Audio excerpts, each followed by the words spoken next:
What role does continuous education and board development play in ensuring directors remain effective?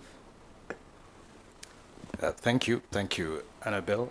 I think I'll just really continue where she stopped about the skills that the boards need to invest in learning. Of course, the board development is, yes, the skills, but there's also a bit more than that we need to be able to develop. I think for starters is to say to keep up, because if the board is not developing, and the people that you're leading, both at staff level and management level, are growing and getting better and learning all these nice things out there, nice jargons out there, they will come to the meeting and they will present, and you will look at them, and there will be a question about, do you have anything to say about this? Like, I think what they're saying is good. We have nothing because they are way ahead of you. So for starters, to keep up, it is important for board development to keep up. And yes, I've served in a few of those boards where, the chair would ask around. So yes, management has delivered. So any thoughts, any questions, any insights? Like, yeah, it was good. We agree. I think this is, good direction. And because they didn't understand at times, because the things you're presenting are in a very different space from where they're at.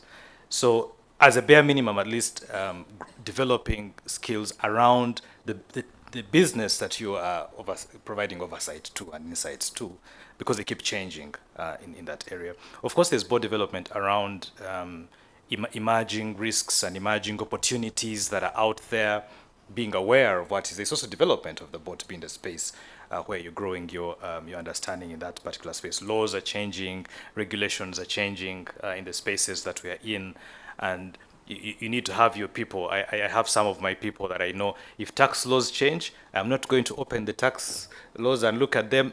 There is this one entity I will go to and look at what the changes are and how they relate to the different organizations that I am in, and then I run with that. This kind of law changes, you know who to go to as well, so that you have, that's also board development as well.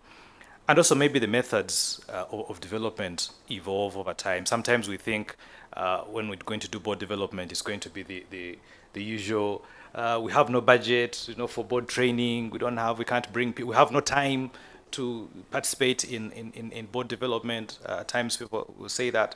But things like this that we have today, this is part of board development. Send your people to come to the Boardroom Masterclass, for example, or link in and see what is coming through here. LinkedIn itself has a number of trainings, very many trainings that board members can be able to get into. Doing site visits of what your organization is doing is board development, because then you get to appreciate better what you're providing governance and leadership and insights over. Many different methods we can be able to bring in our toolkit to be able to develop ourselves. But even governance itself is evolving, it's changing. You get to a point and you think, I think I'm fairly there, and then you figure out I didn't know as much as I thought I did.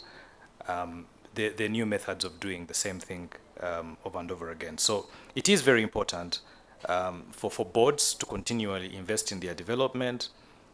I don't think it is an option anymore. It is really, you'd say, mandatory, because it will impact on board performance, and by extension, it will impact the organizational performance. If your board is not developing, if you are not investing in ensuring that the board is developing, whether through initiatives you have organized the organization or any other initiatives out there, it will impact the performance of the organization as well.